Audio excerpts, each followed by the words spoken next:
The Trump administration is rejecting Arkansas's request to renew the Medicaid expansion programs. The ARHOME Program uses Medicaid dollars to buy private health insurance, and about 200,000 low-income Arkansans across the state use the program.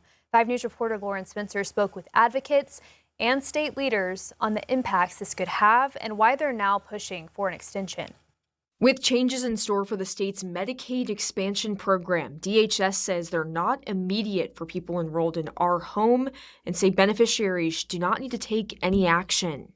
Advocates for the program say even if you don't have it, it can benefit the entire community. Medicaid funding sustains our health workforce. Without Medicaid revenue, entire communities lose doctors, nurses, specialists, rural hospitals. The loss of a provider or rural hospital means more medical deserts. It means more people having to travel longer for care. And they're urging state leaders to keep some form of Medicaid expansion in place. We have an opportunity to maybe align with what other states are doing or to go back to the drawing board and see how we can approve it.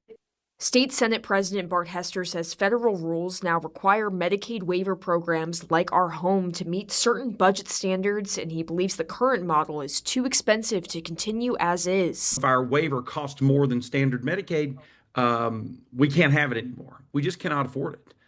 We do agree, because Arkansans are generous people, that we understand there are some people that cannot work, that cannot afford it. We want to take care of them. But there's simply too many people being put in the wagon, being pulled by too few. We can't afford it on a state level. The federal government certainly can't afford it.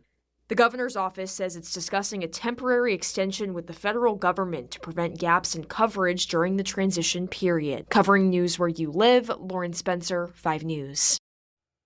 The governor's office says as it's discussing that temporary extension with CMS, it's also working with lawmakers on a sustainable model that maintains the same high quality of care.